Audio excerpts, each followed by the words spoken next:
হ্যাঁ, ভাইয়া আমরা এখন লাইভে আছি। আপনি স্টার্ট করতে পারেন। ওকে, ঠিক আছে।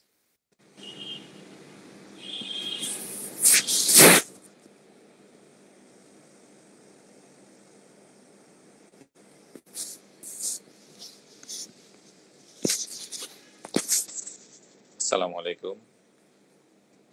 আজকে ক্লাসে যারা আছেন তাদের সবাইকে স্বাগতম। আমাদের আজকের topic breast and endocrine surgery. এইখানে আপনার ব্রেস্টের যে বিভিন্ন ডিজিজ সেগুলি নিয়ে আজকে আমরা ডিসকাস করব। আবার তার সাথে এন্ডোক্রাইন সার্জারির মধ্যে থাইরয়েড গ্ল্যান্ডের, তারপর প্যারাথাইরয়েড গ্ল্যান্ড, তারপর গ্যাস্ট্রোইন্টেস্টিনাল কিছু টিউমার, তারপর অ্যাড্রেনাল গ্ল্যান্ড, এগুলির টিউমার নিয়েও ডিসকাশন হবে। আজকের লেকচারটা কিন্তু আপনারা পিডিএফটা ওপেন করে থাকলে দেখবেন যে বড়। আগের যে লেকচারগুলি এগুলি থেকে আজকের লেকচারটা কিন্তু একটু বড়। এর কারণ হচ্ছে এটাই যে আজকের যে টপিকটা এখান থেকে কিন্তু এমআরসিএস এর প্রচুর প্রশ্ন আসে। স্পেশালি প্রতি বছর তো ব্রেস্ট ডিজিজ থেকে 2টা প্রশ্ন তো থাকেই, তার সাথে আবার থাইরয়েড থেকেও প্রশ্ন থাকে। এবং এটা যে শুধুমাত্র প্রিন্সিপাল অফ সার্জারির পার্টে প্রশ্ন আসে তা কিন্তু না। আমরা জানি যে আমাদের কিন্তু প্যাথোলজি হচ্ছে একটা পার্ট, বেসিক সায়েন্সের মধ্যে প্যাথোলজি কিন্তু একটা পার্ট। তো ওই প্যাথোলজির মধ্যেকার পার্ট হিসেবেও কিন্তু এই জায়গা থেকে প্রশ্ন আসে। তো এই কারণে আজকে আপনি যদি এই লেকচারটা পড়ে ফেলেন আজকে বলতে আগামী 2-3 দিনের মধ্যে, তাহলে কিন্তু আপনার প্যাথোলজিরও বেশ কিছু প্রশ্ন আপনার কাভার হয়েছে। আমরা যখন প্যাথোলজি পড়তে যাব তখন দেখবেন যে প্যাথোলজির যে প্রশ্নগুলি আছে তার মধ্যে কমপক্ষে অ্যারাউন্ড 40-50 প্রশ্ন আপনার এই নোট পড়লেই কাভার হয়ে যাবে। তো এই কারণে নোটসটা বড় হলেও আপনাকে খুব মনোযোগ দিয়ে পড়তে হবে, কারণ এখান থেকে প্রচুর প্রশ্ন আসে। একই সাথে প্যাথোলজির পার্ট হিসেবেও প্রশ্ন আসে, আবার প্রিন্সিপাল অফ সার্জারির পার্ট হিসেবেও প্রশ্ন আসে। তো বরাবরের মতো আমরা পিডিএফটা যেটা দিয়েছি ওটার মধ্যে হাইলাইট করে দেওয়া আছে লাল কালিতে যে কোন জায়গাগুলি থেকে মেইনলি কোন পয়েন্টগুলি ধরে আপনাকে প্রশ্ন করা হয়, ওইগুলিকে লাল কালি তারপর কালো কালি দিয়ে দাগানো আছে। আপনারা ওইভাবে পড়তে থাকলে বুঝতে পারবেন। আর আমরা মেইনলি যেটা করব যে বেসিক যে কনসেপ্টগুলি সেগুলি ধরার চেষ্টা করব, আর লাস্টে ইএমআরসিএস এর কিছু প্রশ্ন হচ্ছে আমরা সলভ করব। তো সবাই সাথেই থাকবেন। আর আজকে একটু আর্লি শুরু করলাম এই কারণে যে লেট হলে যেটা দেখলাম গতদিন যে হাফ ক্লাস করার পরে হচ্ছে অনেকেই যেটা হয় যে হচ্ছে পরে আবার করার জন্য রেখে রেখে দিয়ে শেষ করে ফেলেন আর কি। তো এটাতে ক্লাসটা তো লাইভলি হয় না, এই কারণে আজকে আগে থেকে একটু শুরু করলাম যাতে সবাই শেষ পর্যন্ত থাকতে পারেন। তো তাহলে আমরা আজকে শুরু করি আমাদের আজকে ক্লাস।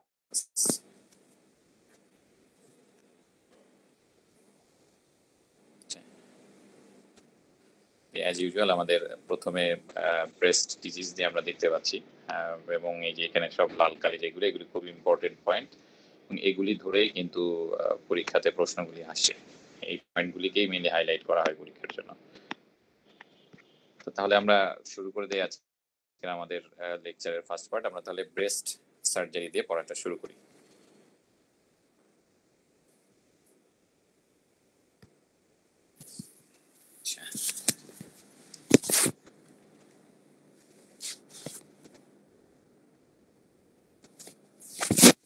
আচ্ছা, আমাদের ব্রেস্ট ডিজিজের ক্ষেত্রে আমরা যদি চিন্তা করি তাহলে আমরা জানি যে হচ্ছে ব্রেস্টে কিন্তু 2 ধরনের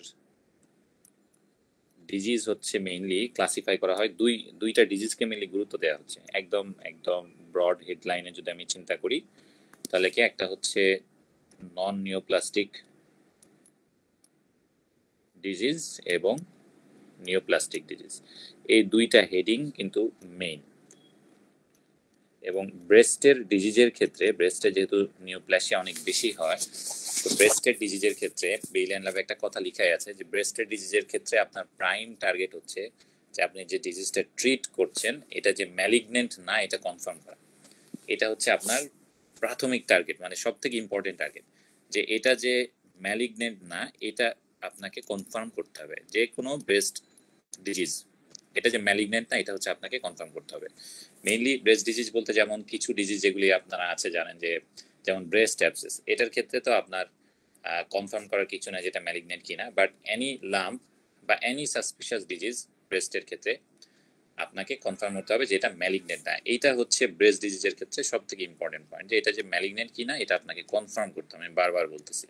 তো আমরা এই যে আজকে যখন ইএমআরসিএস এর প্রশ্ন সলভ করতে যাব তখন দেখবো যে আমরা যখন কোনো একটা ব্রেস্ট ডিজিজ আমরা ডায়াগনোজ করতে যাই তখন আমাদের যে থিঙ্কিং প্যাটার্নটাই থাকে এরকম, যে আমি 100% শিওর হব যে এটা কোনো ম্যালিগনেন্ট ডিজিজ না। এটা 100% শিওর হওয়ার জন্য কিন্তু আমাকে এই ইনভেস্টিগেশনগুলি একটার পর একটা করতে হচ্ছে। আমরা আজকে দেখবো যে কোন ইনভেস্টিগেশনের পর কোন ইনভেস্টিগেশন করা হচ্ছে, কেন করা হচ্ছে, এগুলো আমরা আজকে দেখবো। তো প্রথম কথা যেটা বললাম যে তাহলে আমরা যে ব্রেস্টকে আমরা যদি গ্রসলি আমরা ব্রেস্ট সম্পর্কে একটু জানতে চাই, তাহলে প্রথম কথা হচ্ছে যে আমাদেরকে জানতে হবে যে এটা দুইটা হেডিং আমরা চিন্তা করবো। একটা হচ্ছে কিছু নন নিওপ্লাস্টিক ডিজিজ আছে আর নিওপ্লাস্টিক ডিজিজ আছে। তো নন নিওপ্লাস্টিক ডিজিজ নিয়ে আমরা প্রথমে একটু কথা বলি, এরপরে আমরা নিওপ্লাস্টিক ডিজিজ নিয়ে কথা বলবো। নন নিওপ্লাস্টিক ডিজিজগুলির মধ্যে আপনারা জানেন যে এইখানে সব থেকে কমন যেটা আমরা ফিফথ ইয়ারে পড়ে আসছি, যে কি হয় যে আমরা জানি যে ব্রেস্ট হচ্ছে ব্রেস্টের মধ্যে একই সাথে কি থাকে, যে ব্রেস্টে হচ্ছে একই সাথে স্ট্রোমা থাকে এবং তার সাথে কি থাকে, লোবিউলার কম্পোনেন্ট থাকে, তাই না?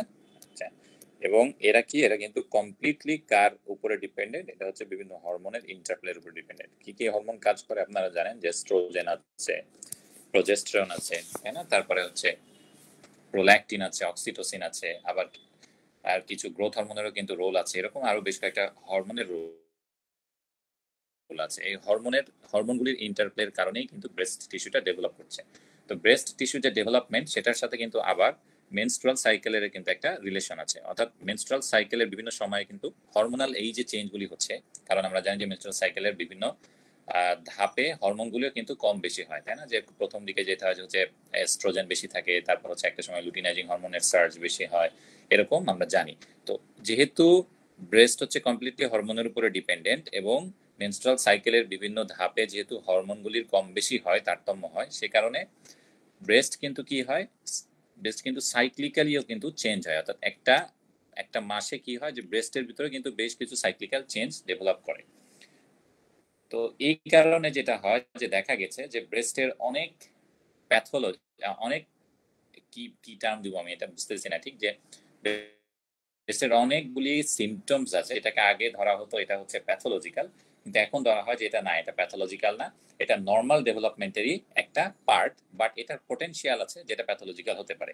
আমি আবার বলি যে আগে যে অনেকগুলি সিমটম ছিল যেগুলিকে ধরে নেওয়া হতো যে এটা হচ্ছে ডিজিজ, বাট এখন দেখা যাচ্ছে যে না, it's basically not a disease.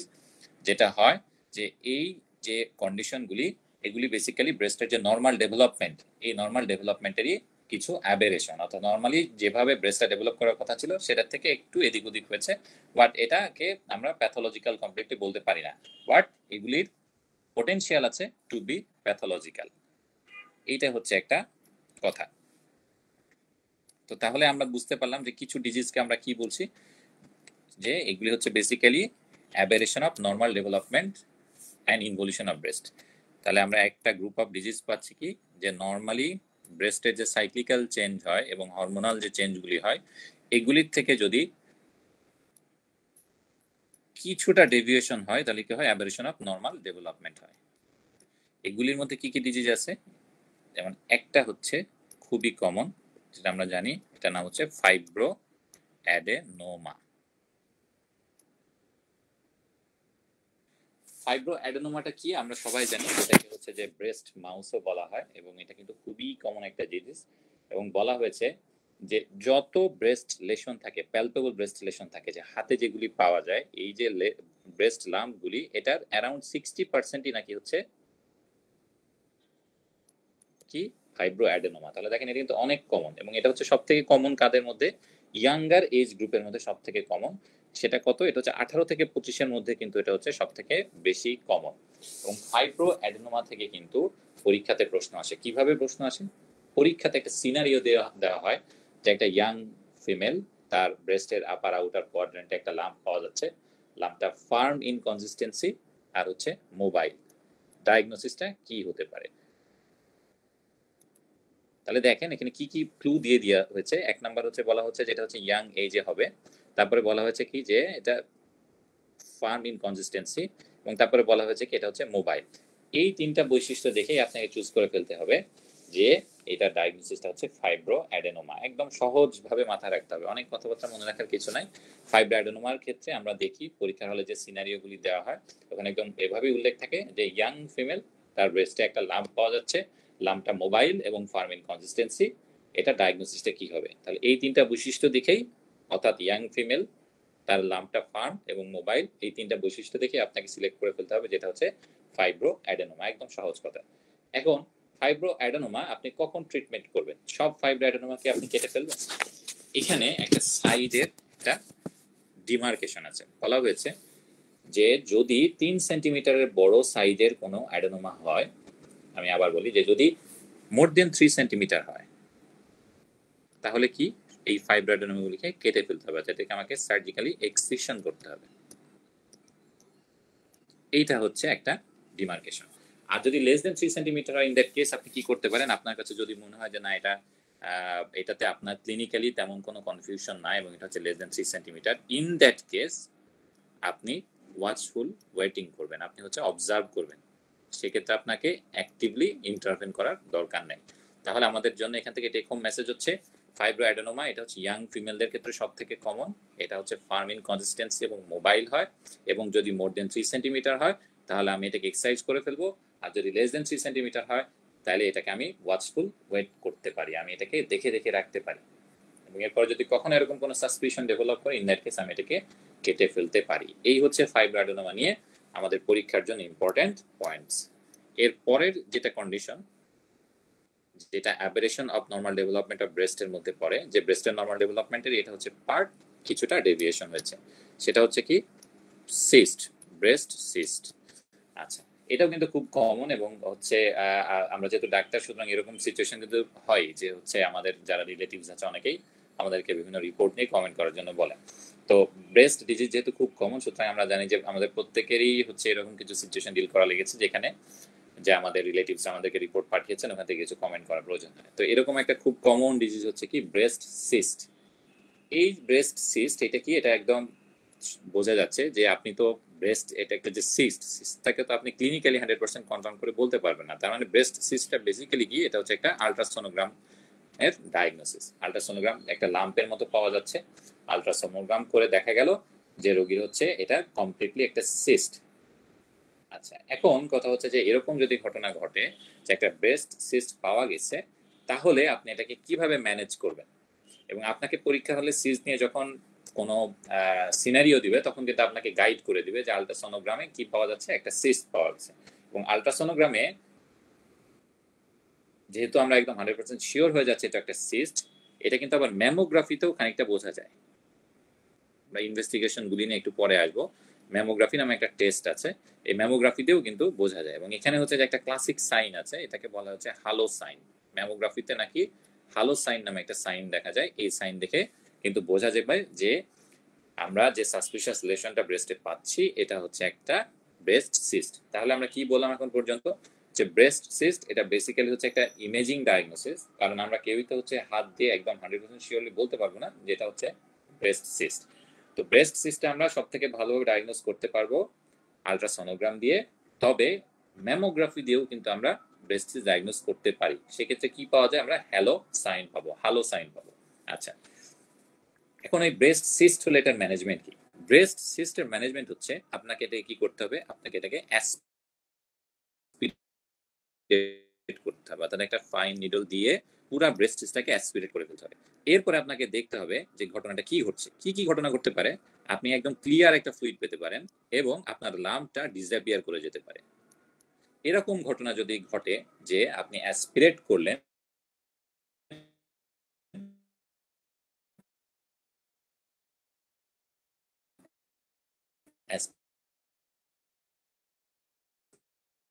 Clear, কিন্তু যদি এরকম না ঘটে, এক নাম্বার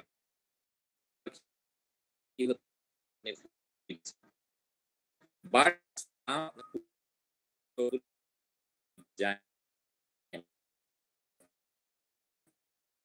এটা করতে পারি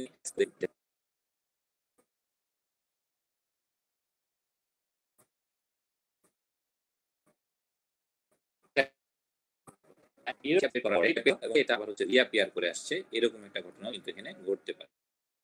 এই যে যদি হয় তাহলে আপনি সেক্ষেত্রে কি করবেন,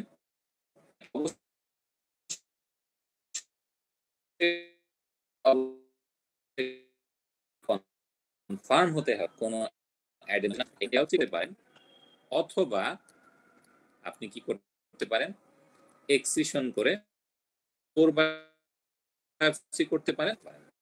আমরা তো জানি যে টিস্যু নিয়ে যদি আমরা পরীক্ষায় পাঠাই সেটাকে হচ্ছে আমরা কি বলি, বায়োপসি বলি, তাই না? তো আমরা কিভাবে বায়োপসি করতে পারি, ব্রেস্টের ক্ষেত্রে আমরা কোর বায়োপসি করতে পারি। সেটা কি, এটা হচ্ছে যে একটা ইনস্ট্রুমেন্ট থাকে, এই ইনস্ট্রুমেন্টটা আমরা আইদার হাত দিয়ে পালপেট করে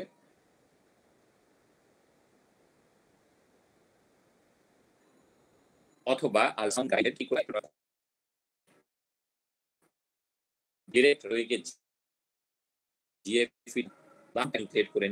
কিন্তু আপনাকে 100% শিওর হতে হবে যে যেই ব্রেস্ট সিস্টটা আপনি অ্যাসপিরেট করার পরও রয়ে যাচ্ছে, অথবা ব্লাড ছিল, অথবা রিঅ্যাপিয়ার করছে, তাকে আপনাকে 100% কনফার্ম হতে হবে কি যে কোর বায়োপসি অথবা এক্সিশন বায়োপসি করে যে এটা ম্যালিগনেন্ট কোনো কিছু না। এটা হচ্ছে আপনার কাজ। তাহলে এখানে আমরা কি ধরনের সিনারিও আসবে পরীক্ষাতে? সিনারিও আসবে 1 নাম্বার যে ম্যামোগ্রাফি, একটা ইয়াং না, ধরেন বলবে যে 45 ইয়ার্স এর ফিমেল।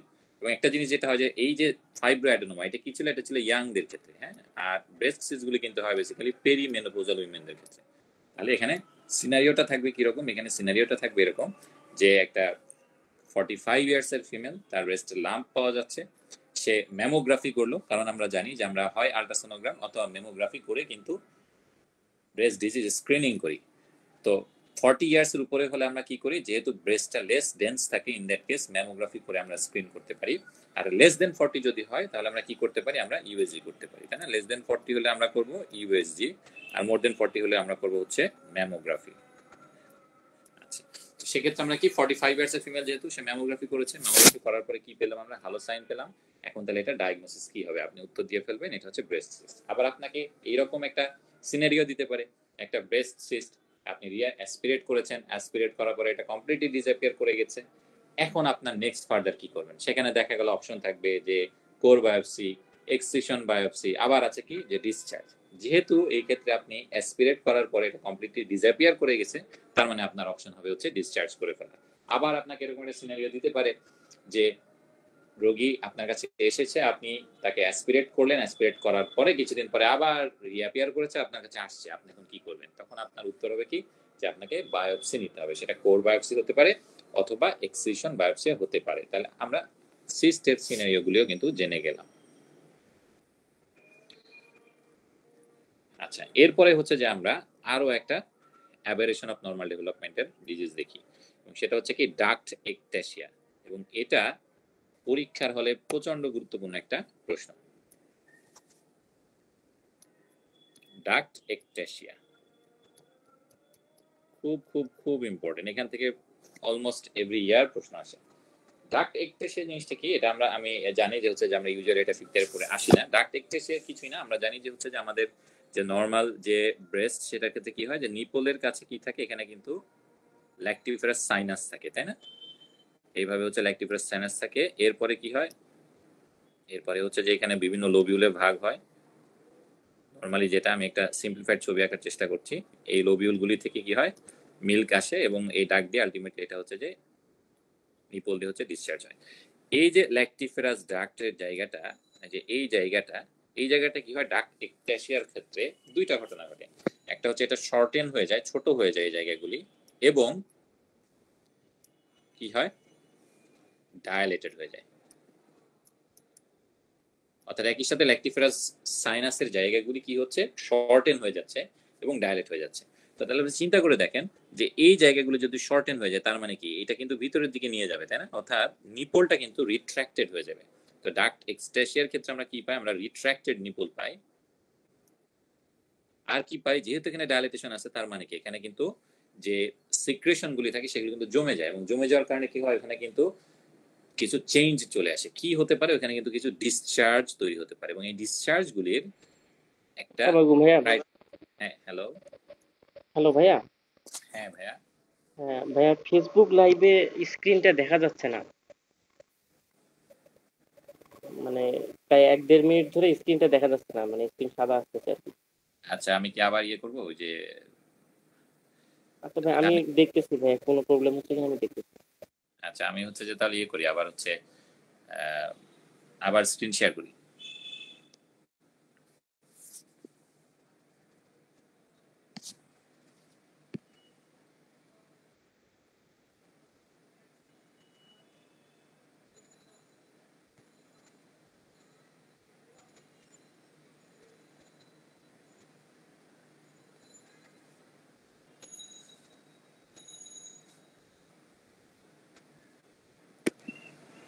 এখন কি দেখা যায়?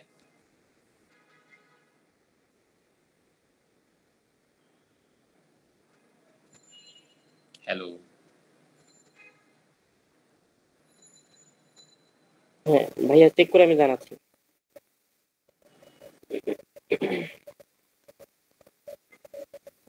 ভাইয়া লাইভেও সাদা দেখা যাচ্ছে। আচ্ছা, আবার একটু দেখি। এখন দেখা যায়? ভাইয়া এখনো সাদাই হ্যাঁ, আছে। এখন দেখা যায়। ফেসবুক দেখা লাইভের যাচ্ছে কথা নাকি? বলতেছি ভাই, এখানে আমি ফেসবুক লাইভটাতে আরেকবার চেক দিচ্ছি ভাইয়া। এখানে কি দেখা যায়? আমরা যে এখন যে ক্লাস নিচ্ছি এটা? ভাইয়া এখানে স্ক্রিন ঠিক আছে, কিন্তু ফেসবুক লাইভে মেবি প্রবলেম হচ্ছে কোনো। আচ্ছা, আমি সলভ করার চেষ্টা করতেছি ভাই। আচ্ছা, আচ্ছা। ফেসবুক লাইভে এখনো সাদা হয়ে আছে, সাদাই দেখা যাচ্ছে। আচ্ছা, আচ্ছা।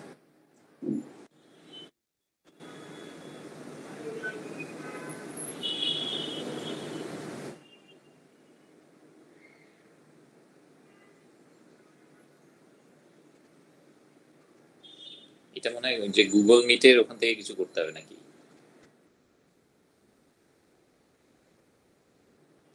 ভাইয়া আমাকে একটু 2 মিনিট টাইম দিলে বেটার হতো। আচ্ছা, আচ্ছা, ঠিক আছে।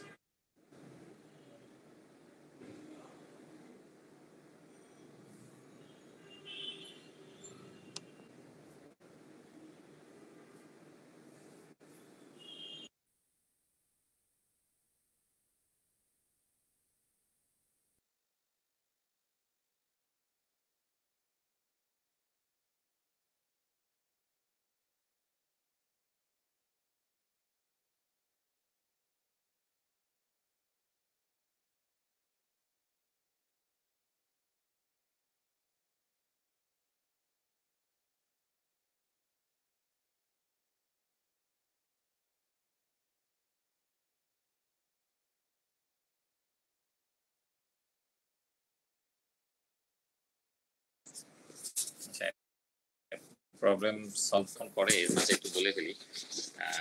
সেপ্টেম্বরে যারা পরীক্ষা দিচ্ছেন এখন কিন্তু স্পিড আপ করতে হবে।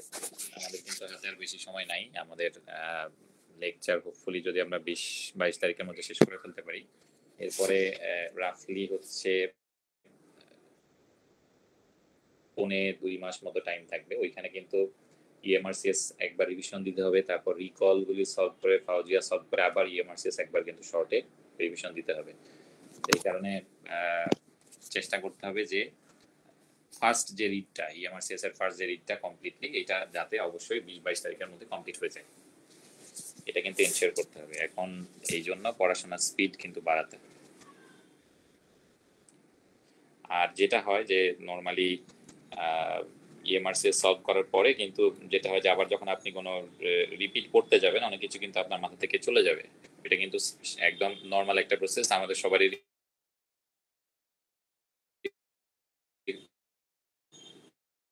হবে না। আবার সেকেন্ড টাইম যখন পড়বেন তখন আরো অনেক কিছু চোখে পড়বে, তখন হচ্ছে আপনি একটা কনফিডেন্স পাবেন।